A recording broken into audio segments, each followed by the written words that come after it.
Welcome to Chanakya Educational Hub, where your journey towards knowledge and success begins.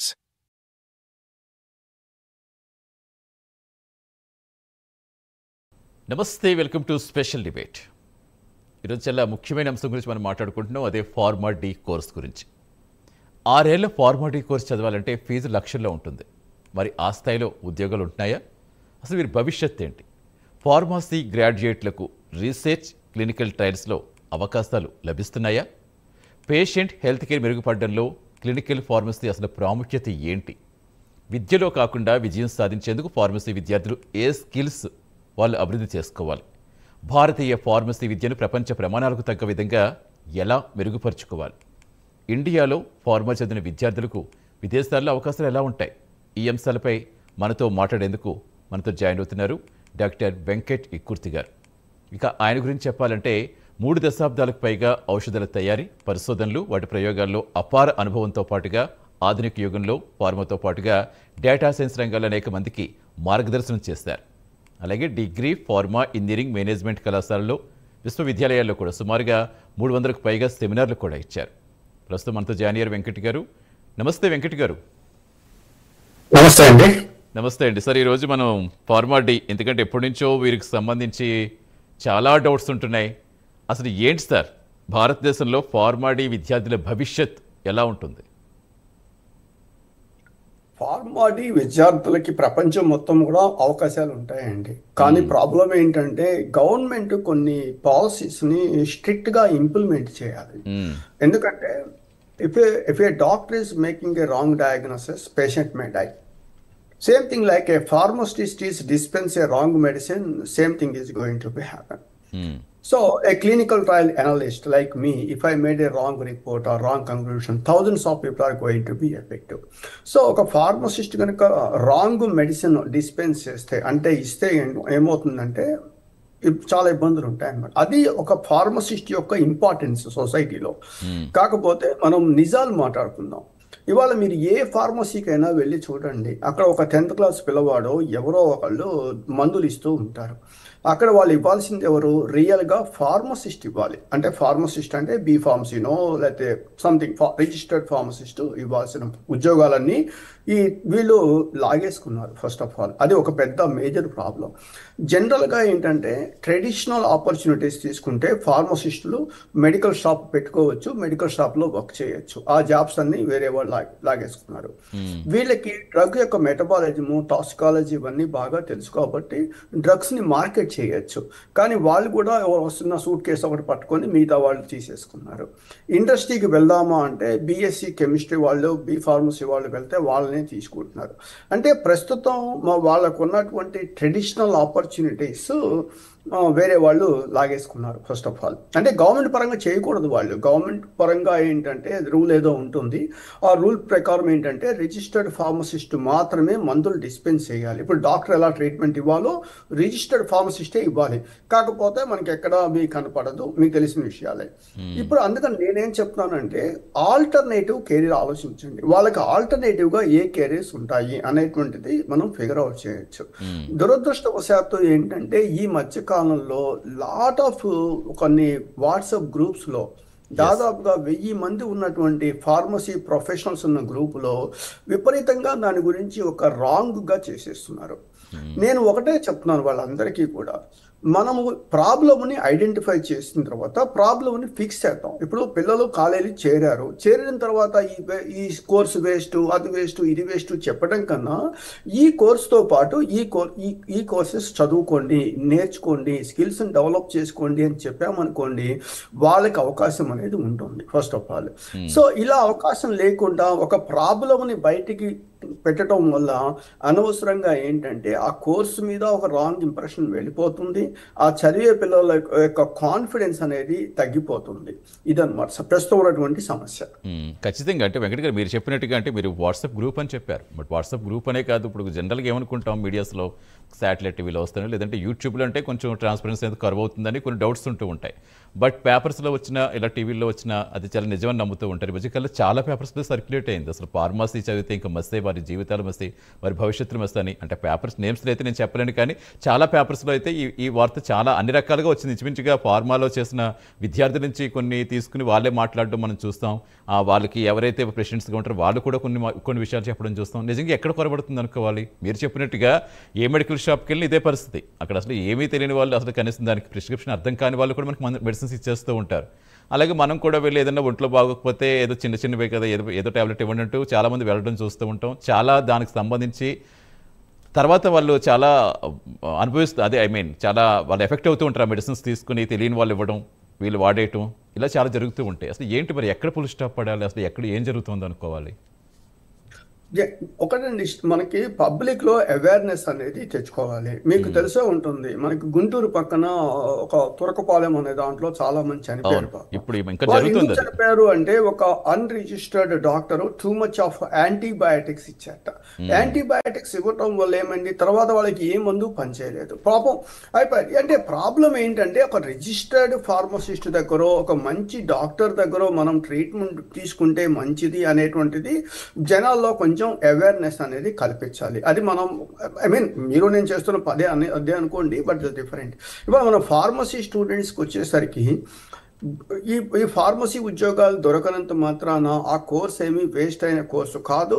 దాన్ని చదువుకుంటే జీవితాలు మసైపోయాయనే పదం కూడా 100% కరెక్ట్ కాదండి. ఎందుకంటే మీరు చెప్పింది కరెక్టే, పేపర్లో వచ్చాయి, ఆర్టికల్స్ వచ్చాయి, నేను కూడా చూశాను వాటన్నిటిని. That's different. ఇవాళ మనం చేయాల్సింది ఏంటంటే, ఒకటి, వాళ్ళ అవకాశాలు వేరే వాళ్ళు లాక్కున్నారు, అది మనం ఏమి చేయలేకపోవచ్చు. బట్ వీళ్ళేంటి, ఒక డిగ్రీ ఇది కదా, ఫార్మసీ అనేటువంటిది ఒక డిగ్రీ, బ్యాచులర్స్ డిగ్రీ. ఒక బ్యాచులర్స్ డిగ్రీ చేసిన తర్వాత మనం ఏం చేయొచ్చు అంటే, వాళ్ళు సివిల్స్ ఎగ్జామ్ రాయొచ్చు, లేకపోతే ఇంకోటి చేయొచ్చు, అన్నీ చేయొచ్చు. బ్యాచులర్స్ డిగ్రీకి ఎలిజిబిలిటీ ఉన్నటువంటి అన్నీ కూడా వాళ్ళు చేసుకోవచ్చు. అలా కాకపోతే వాళ్ళు కొత్త కోర్సులు, అంటే వాళ్ళకి సంబంధించినటువంటి రిలేటెడ్ కోర్సెస్ నేర్చుకోవచ్చు.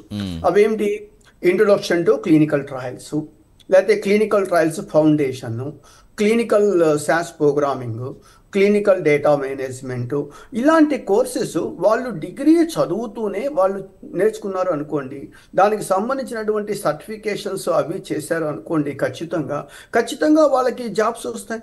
ఈరోజు మన పేరు చెప్పకపోయినా హైదరాబాద్ అనేటువంటిది ఒక హబ్ అండి. అంటే స్టాటిస్టికల్ ప్రోగ్రామింగ్కి Hyderabad hub. Novartis, Bayer, BMS, name it, అన్ని కంపెనీలు అక్కడ ఉన్నాయి. వాళ్ళందరికీ ఎవరు కావాలి, వాళ్ళందరూ హైర్ చేసేది 5 స్కిల్స్ ఉండాలి వాళ్ళకి. జనరల్గా 5 స్కిల్స్. ఒకటి, ఫార్మస్యూటికల్ నాలెడ్జ్. రెండవది, regulatory clinical trials knowledge. Good communication skills. ఇంకా 2 ఉంటాయి. ఒకటి స్టాటిస్టికల్ ప్రోగ్రామింగ్ కావాలి. ఎవరికైతే ఈ 5 స్కిల్స్ ఉన్నాయో వాళ్ళని హైర్ చేస్తారు.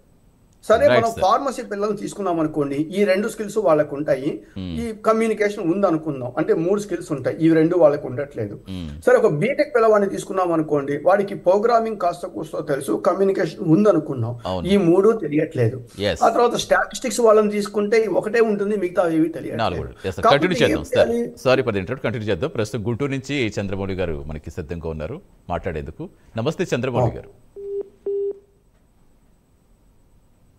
చంద్ర గారు నమస్తే అండి. కాల్ కట్ అయినట్టుంది, మళ్ళీ చూద్దాం. సార్, అదే మీరు చెప్తున్నారు కదా ఇప్పుడు. కంటిన్యూ చేయండి సార్. సో ఈ ఫార్మసీ పిల్లలకి ఏంటి, 3 స్కిల్స్ ఉన్నాయి మిగతా వాళ్ళతో కంపేర్ చేస్తే. వీళ్ళు ఇప్పుడు ఈ స్టాటిస్టికల్ ప్రోగ్రామింగ్ లేకపోతే స్టాటిస్టిక్స్ నేర్చుకున్నారు అనుకోండి, వాళ్ళకి ఒక స్టార్టింగ్ శాలరీ వచ్చేసరికి ఐటీ వాళ్ళకన్నా ఎక్కువ శాలరీ వస్తుందండి. ఐటీ వాళ్ళకి మీరు చూసినట్లయితే ఒక 4.5 lakhs సంథింగ్ ఆ రేంజ్లో ఉంటే, నాకు తెలిసి వీళ్ళకి 9 lakhs 10 lakhs దాకా శాలరీ వస్తుంది అనమాట యాక్చువల్గా. So that is the situation. Salary ఖచ్చితంగా ఉంటుంది అనమాట, 100%. వాళ్ళ దగ్గర స్కిల్ ఉండాలండి, వాళ్ళకు ఒక యాటిట్యూడ్ ఉండాలి. యాటిట్యూడ్ ఏంటంటే, నేను లైఫ్లో సక్సెస్ అవ్వాలి. జరిగిపోయింది మనం మాట్లాడుకోకూడదు. ఎందుకంటే వాళ్ళందరూ, నాకు తెలిసి బీ ఫార్మసీ చదివే పిల్లలందరూ కూడా ఇంటర్మీడియట్ బైపీసీ గ్రూప్ తీసుకుంటారు. బైపీసీ గ్రూప్ తీసుకొని డాక్టర్ అవ్వాలనేటువంటి ఒక అంబిషన్తో స్టార్ట్ చేస్తారు. సరే, మనకు తెలిసిన విషయమే, రాలేకపోవచ్చు, వాళ్ళు ఇక్కడికి వచ్చేసారు. అంటే they are all extraordinary good people, skills ఉన్నాయి వాళ్ళలో. ఉన్నప్పుడు ఏం చేయాలి, వాళ్ళ స్కిల్స్ని మనం షార్పెన్ చేద్దాం, వాళ్ళ స్కిల్స్ని డెవలప్ చేయడానికి మనం ప్రయత్నం చేద్దాం.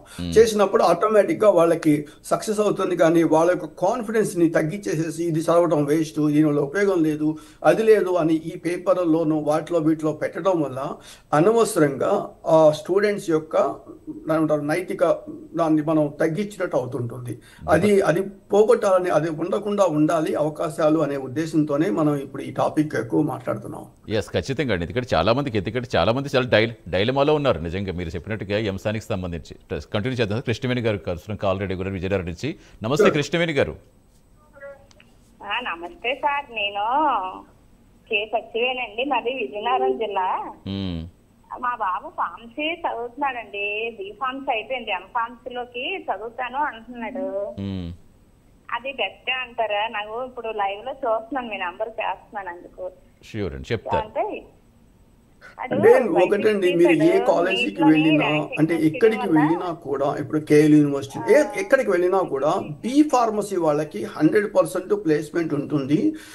సారీ, బీటెక్ వాళ్ళకి 100% ప్లేస్మెంట్ ఉంటుంది, ఎంటెక్ వాళ్ళకి ఉండట్లేదు అంటారు.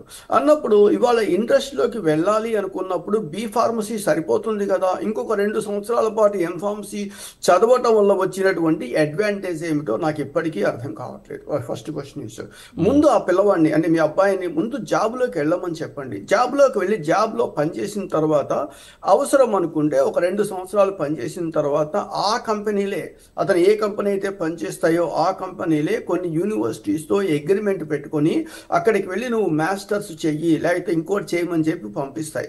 సో కాబట్టి ఏమవుతుంది, ముందు ఉద్యోగం తెచ్చుకోమని చెప్పండి. అంతేగాని ఇంకొక మాస్టర్స్ డిగ్రీ చేయటం వల్ల మనకు వచ్చినటువంటి అడ్వాంటేజ్ ఏమిటో అతను వాళ్ళ ఫ్రెండ్స్ని అందరినీ ఎంక్వైరీ చేయమని చెప్పండి. మాస్టర్స్ డిగ్రీ అంటే ఎం ఫార్మసీ చేయటం వల్ల నాకు వచ్చిన ఉపయోగం ఏమైనా ఉన్నదా అని చెప్పేసి వాళ్ళ సీనియర్స్ని కాంటాక్ట్ చేయమని చెప్పండి. పర్సనల్గా నా ఉద్దేశం అయితే మాత్రం నేను చెప్తున్నాను, బీ ఫార్మసీ అయిపోయిన తర్వాత వెంటనే ఉద్యోగంలోకి వెళ్ళండి, అంతేగాని ఖాళీగా మాత్రం ఉండద్దు. లేదు మీరు మాస్టర్స్ ఎం ఫార్మసీ చెయ్యాలి అనుకునేటట్టయితే నైపర్ లాంటి ఇన్స్టిట్యూట్స్కి వెళ్ళండి. అంటే నైపర్ అనేది బెస్ట్ ఇన్స్టిట్యూట్ ఇండియాలో వచ్చేసరికి. ఆ నైపర్ లాంటి ఇన్స్టిట్యూట్స్కి వెళ్ళి అక్కడ మాస్టర్స్ చేయమని చెప్పండి. అది శుభ్రంగా అది అతనికి అడ్వాంటేజ్ అవుతుంది అనమాట. సార్ డెఫినెట్గా, అంటే ఎస్, బీ ఫార్మసీ అయిన తర్వాత జాబ్కి వెళ్ళడం బెటర్ అని చెప్తున్నారు. సరే, అంటే ఏమన్నా శాలరీస్లో అంతా తేడా ఉంటుందా ఎం ఫార్మసీ బీ ఫార్మసీ చేసినప్పుడు? అలాంటి డౌట్స్ చాలా మందికి ఉంటాయి కదా. ప్రాబ్లం ఏంటంటేనండి, ఎం ఫార్మసీ అనగానే కొన్ని సందర్భాల్లో వాళ్ళు ఓవర్ క్వాలిఫై అవుతారు, అది సమస్య. ఓకే, ఇప్పుడు నాకు బీ ఫార్మసీ వాళ్ళే కావాలి. బీ ఫార్మసీ వాళ్ళు ఏంటి, ఒక క్లే మట్టి లాంటి వాళ్ళు, నేను ఎట్లయినా మార్చుకోవచ్చు, అంటే ఐ మీన్ దాన్ని ఏ విధంగా అయినా మనం కన్వర్ట్ చేసుకోవచ్చు. బట్ ఎం ఫార్మసీ అనగానే ఏమైంది, ఫార్మకాలజీ అనో లేకపోతే రెగ్యులేటరీ అనో ఇంకోటి 4-5 స్పెషలైజేషన్స్కి వెళ్ళిపోతారు. వాళ్ళు నాకు పనికి రాకపోవచ్చు. సో కాబట్టి ఏంటంటే బీ ఫార్మసీ వాళ్ళని నేను ట్రైనింగ్ ఇచ్చుకుంటాను, నాకు కావాల్సిన విధంగా నేను మౌల్డ్ చేసుకుంటాను, ఇండస్ట్రీ మౌల్డ్ చేసుకుంటుంది. అందుకనే కదా బీటెక్ పిల్లల్ని హైర్ చేసినంత ఎక్సలెంట్ గా ఎంటెక్ పిల్లల్ని హైర్ చేయరు. ఎందుకు హైర్ చేయరంటే ఇదే రీజన్. బీటెక్ పిల్లలకి ఒక వైట్ పేపర్ నాకు కావాల్సినట్టుగా మార్చుకోవచ్చు. ఎంటెక్ అనగానే ఏమవుతుంది, వాళ్ళకి కొన్ని కండిషన్స్ వస్తాయి అన్నమాట. సేమ్ థింగ్ ఇక్కడ కూడా అంతే, బీ ఫార్మసీ అయిపోయిన తర్వాత జాబ్లోకి వెళ్ళొచ్చు. లేదు క్వాలిఫికేషన్ పెరిగినా కూడా ఇబ్బంది తెలుస్తుంది. ఎస్ సార్, ప్రస్తుతం కాల్ వెయిట్ చేస్తారు స్వప్న గారు వైజాగ్ నుంచి. నమస్తే స్వప్న గారు. హలో స్వప్న గారు నమస్తే, మాట్లాడండి వెంకట్ గారితో. నా పేరు స్వప్న. రీసెంట్గా బీ ఫార్మ్ కంప్లీట్ చేశాను, ఇప్పుడు లైవ్ లో చూస్తున్నాను. సో ఇప్పుడు నేను యాక్చువల్ గా తర్వాత మా ఫ్రెండ్ సజెస్ట్ చేశారని హైదరాబాద్ వెళ్ళి ఒక ఇన్స్టిట్యూట్ లో క్లినికల్ సాస్ ప్రోగ్రామింగ్ తీసుకున్నానండి. సో వాళ్ళు అక్కడ ఇప్పుడు ఎలా ఉంది sir opportunities clinical sauce programming నేర్చుకుంటే? అది ఫస్ట్ ఆఫ్ ఆల్ అసలు క్లినికల్ సాస్ అన్న పదమే లేదండి. ఫస్ట్ ఆఫ్ ఆల్ చాలా మంది చెప్పేటువంటి రాంగ్ కాన్సెప్ట్.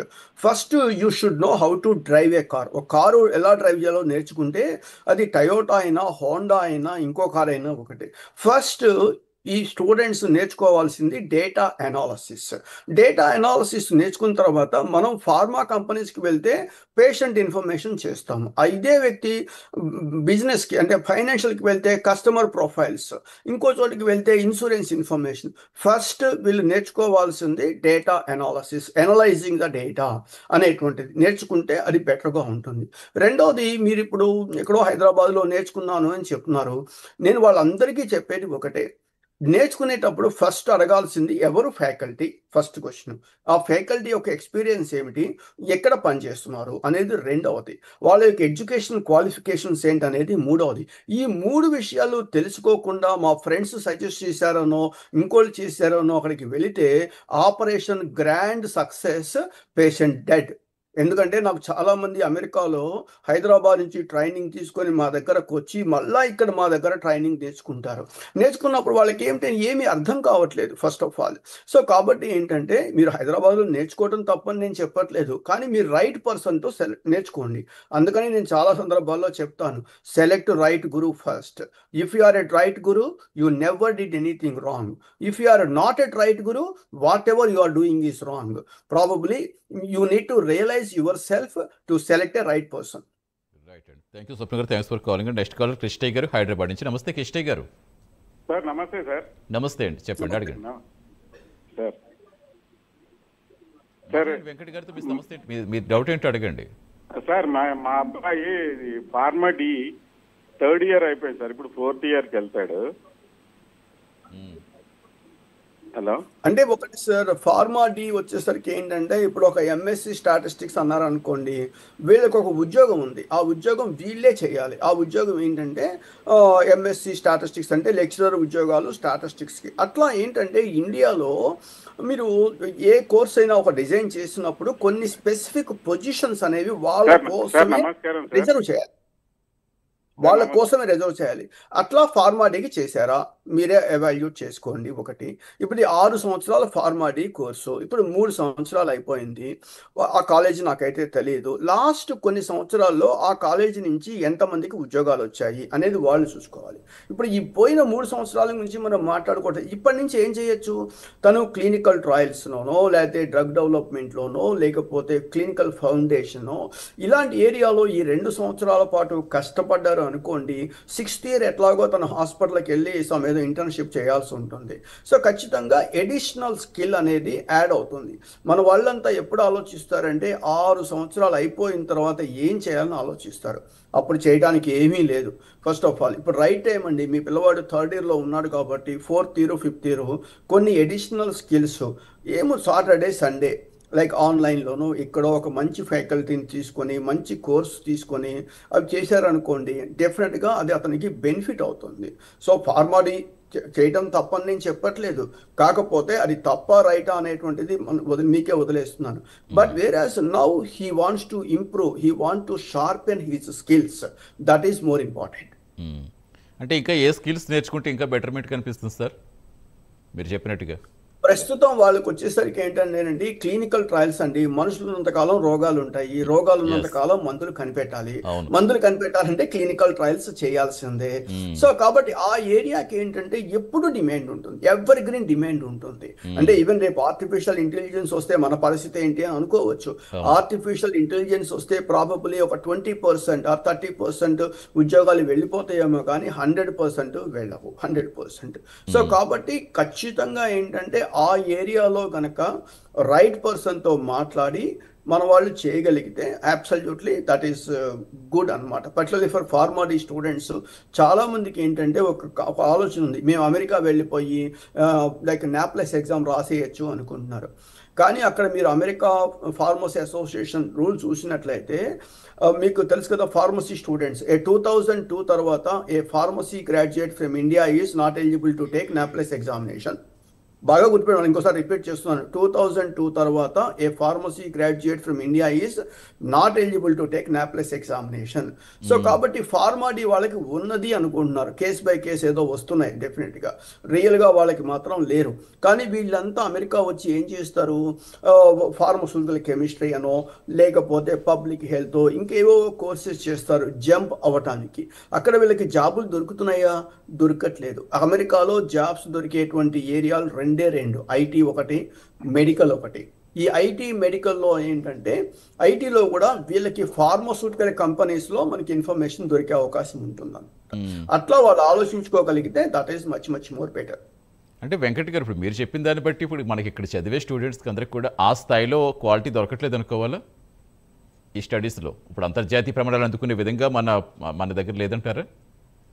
అంతర్జాతీయ ప్రమాణాల్లో ఉన్నదా లేదా పక్కన పెట్టేస్తే లాస్ట్ ఫార్మసీ సిలబస్ చూడండి, కొత్త న్యూ ఎడ్యుకేషన్ పాలసీలో సిలబస్ చూడండి, సిలబస్ మార్చారు. ఫస్ట్ ఆఫ్ ఆల్ ఈ ఎన్ని కోర్సెస్ యాడ్ చేశారు, లైక్ పైథాన్ కోర్స్ యాడ్ చేశారు, క్లినికల్ ట్రయల్స్ యాడ్ చేశారు, ప్రోగ్రామింగ్ యాడ్ చేశారు, ఇవన్నీ చేశారు.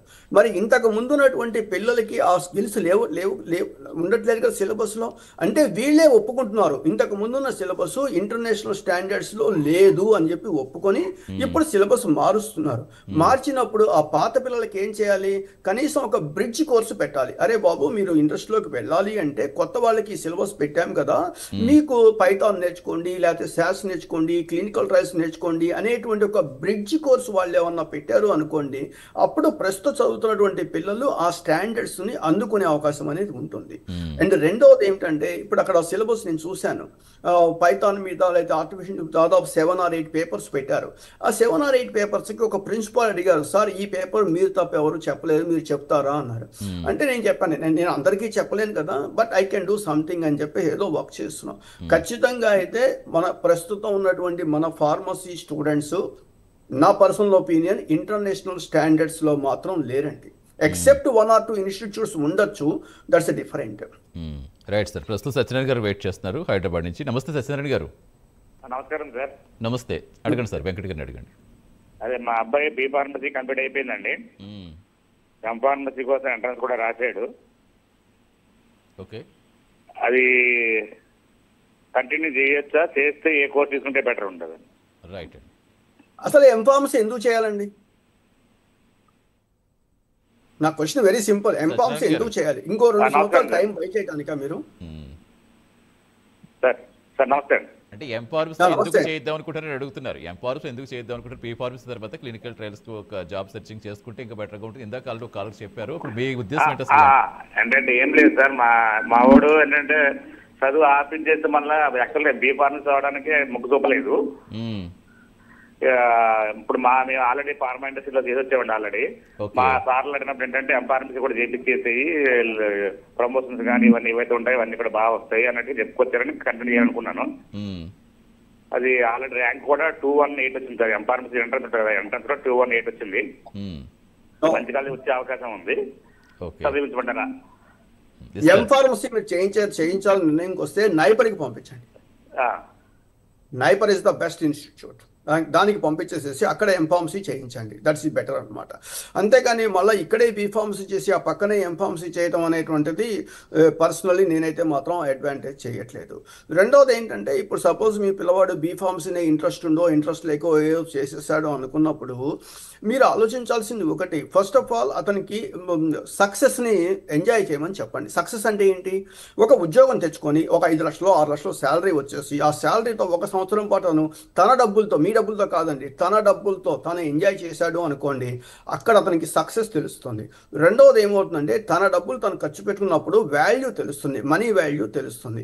ఇవి రెండూ తెలియకుండా మనం పుష్ చేస్తూ ఉన్నాము అనుకోండి, యాజ్ ఎ పేరెంట్ పుష్ చేస్తూ ఉన్నాము అనుకోండి, ఎంతకాలం రేపేమో అతనికి మిస్ఫైర్ అయింది అనుకోండి సంథింగ్, అప్పుడు తను ఏమంటాడో తెలుసా, మిమ్మల్ని అంటాడు, నువ్వు చెప్తేనే నేను బీఫార్మసీ ఎంఫార్మసీ చేశాను, లేకపోతే నేను అలా అయిపోయేవాడిని అని చెప్పేసి వాళ్ళ స్టూడెంట్స్ అంతా పిల్లలంతా అదే మాట్లాడతారు. ఎందుకంటే అందుకని వాళ్ళకి ఆప్షన్ వదిలేయండి, నువ్వు ఎంఫార్మసీ చేస్తావో చేసాయి, ఎక్కడ చేస్తావు? నైపర్ లాంటి ఇన్స్టిట్యూట్లో చేయి. చేసాయి. లేదు ఉద్యోగం తెచ్చుకుంటావా, తెచ్చుకో. యాక్సెంచరో, బీపీఎస్, బిఎంఎస్ లేదా అన్నీ హైర్ చేస్తున్నాయి. ఉద్యోగం తెచ్చుకో, కష్టపడి చేసి అతనికి ఆప్షన్ వదిలేసేయండి. I prefer I don't want you to push you to do those things. చెయ్యాలి అనుకుంటే నైపర్ లాంటి ప్రీమియర్ ఇన్స్టిట్యూట్స్లో చేయమని చెప్పండి. రైట్ అండి. థ్యాంక్ యూ సత్యనారాయణ గారు, థ్యాంక్స్ ఫర్ కాలింగ్. అలాగే వెంకట్ గారు, అంటే ఇప్పుడు ఈ ఇంటర్న్షిప్స్ కానీ లేదా హాస్పిటల్ ట్రైనింగ్ కానీ ఈ ఫార్మాలిటీ కరికులంలో ఎంతవరకు కీ రోల్ పోషిస్తాయి అనుకోవచ్చు? డెఫినెట్గా అండి. కొత్త సిలబస్ బాగానే ఉంది. ఆల్మోస్ట్ 350 పేజెస్ పెద్ద డాక్యుమెంట్ నేను చదివాను. అంటే నాకు సంబంధించిన కొన్ని కోర్సెస్ ఉంటాయి అనమాట. అంటే మేము హెల్ప్ చేయే కోర్సెస్ ఉంటాయి. బాగుంది, సిలబస్ ఈజ్ గుడ్. ప్రస్తుతం ఇంటర్నేషనల్ స్టాండర్డ్స్లో సిలబస్ పట్టుకొచ్చారు. డెఫినెట్గా కొత్త బ్యాచ్ పిల్లలకి అది కొంచెం ఉపయోగపడచ్చు. అంటే ఏమండి, ఇప్పుడు ఫార్మసీ చదివిన తర్వాత వాళ్ళ యొక్క మెయిన్ ఉద్దేశం ఏంటి? They want to develop new drugs, they want to develop new therapies develop చేయాలి, డ్రగ్స్ చేయాలి. ఈ డ్రగ్స్ థెరపీస్ రెండు చేస్తున్నారా వీళ్ళు? ఇక్కడ చేయట్లేదు. అది ఇక్కడ ప్రాబ్లం అయిపోయింది మనకి. ఇప్పుడు ఏ కంపెనీ అయినా, ఏ కంట్రీ అయినా డెవలప్ అవుతుందంటే ఏంటి? రీసెర్చ్ మీద డెవలప్ అవుతుందండి. రీసెర్చ్ చేయాలి, మనం కొత్త ప్రోడక్ట్స్ డెవలప్ చేయాలి. డెవలప్ చేసినప్పుడు మనం ఏం చేస్తున్నాం? మనం డెవలప్ చేయట్లేదు, మనం సర్వీసెస్ చేస్తున్నాం. వాడు అమెరికా వాడు ఎవరో డెవలప్ చేసిన ప్రోడక్ట్కి మనం సర్వీస్ చేస్తున్నాం, కానీ మనం డెవలప్ చేయట్లేదు. ఈ ఎడ్యుకేషన్ సిస్టంలో ఆ డెవలప్ చేసేటువంటి, అంటే ప్రోడక్ట్ డెవలప్ చేసేటువంటి మైండ్ సెట్ రావాలి వాళ్ళకి. ఆ మైండ్ సెట్ వచ్చినప్పుడు ఆటోమేటిక్గా వాళ్ళకి అడ్వాంటేజ్ అవుతుంది. డెఫినెట్గా సార్. అంటే మీరు ఫార్మాలిటీ స్టూడెంట్స్కి ఈ మధ్యకాలంలో జరుగుతున్న ఏదైతే డెవలప్ అవుతున్నాయో దీనికి సంబంధించి వాళ్ళలో బూస్టప్ ఇచ్చేది మీరు ఫైనల్ అడ్వైజ్ ఏంటి? ఫైనల్ అడ్వైస్, ఫార్మాలిటీ చేశారు, 4th ఇయర్ చేసి మీరు మీకున్న అవకాశాలతో పాటు ఎడిషనల్ అవకాశాలు ఏమున్నాయో వెతుక్కోండి. దానికి సంబంధించినటువంటి స్కిల్స్ నేర్చుకునేటప్పుడు అందరినీ ఒకటే ఒక క్వశ్చన్ అడగండి. నాకు ట్రైన్ చేసేవాళ్ళు ఎవరు? అతను ఫస్ట్ పేరేంటి, అంటే first name and last name ఏమిటి? ఆ తర్వాత ఫస్ట్ నేమ్ లాస్ట్ నేమ్ని గూగుల్కి వెళ్ళి, లేకపోతే లింక్డ్ఇన్కి వెళ్ళి, లేకపోతే ఫేస్బుక్కి వెళ్ళి చెక్ చేయండి. అతనికి మనకి ట్రైనింగ్ ఇచ్చేటువంటి అర్హత ఉన్నదా లేదా చెక్ చేసుకోండి. చెక్ చేసుకున్న తర్వాత మాత్రమే ట్రైనింగ్కి వెళ్ళండి. అంతేగాని సీనియర్స్ చెప్పారని, నాకు తెలిసి ఒక అమ్మాయి మొన్న మాట్లాడుతుంది, 9 నెలల నుంచి హైదరాబాద్లో ఉందిట, రోజుకి 40 నిమిషాల క్లాస్ట. 40 నిమిషాల క్లాస్లో ఏం చెప్తారండి ఫస్ట్ ఆఫ్ ఆల్? సో మరి అమ్మాయి పాపం బీఫార్మసీ అమ్మాయి 2 లక్షల రూపాయలు ఖర్చు పెట్టింది, ఉద్యోగం రాలేదు. నాకు ఎవరో ఫోన్ చేసి ఆ అమ్మాయి మాట్లాడాను అనమాట నేను. సో కాబట్టి సెలెక్ట్ ఇన్స్టిట్యూట్ ఫస్ట్. ఒక టార్గెట్ పెట్టుకోండి, పనిచేస్తే 100% this is a good course. మనం ఏం పెద్ద భయపడాల్సిన అవసరం ఏమీ లేదు. ఇప్పుడు కొత్త సిలబస్ మాత్రం చాలా చక్కగా ఉంది. That is benefit for the pharmacy student. డెఫినెట్గా ఫ్యూచర్లో కూడా మంచి అవకాశాలు కూడా ఖచ్చితంగా ఉంటాయని ఇది హోప్స్ పెట్టుకోవాల్సిందే. Right sir, thank you Venkat గారు, thanks for joining in debate. ఇది వాళ్ళ స్పెషల్ డిబేట్. నమస్తే. Please subscribe our channel for more updates and interesting facts about quality education.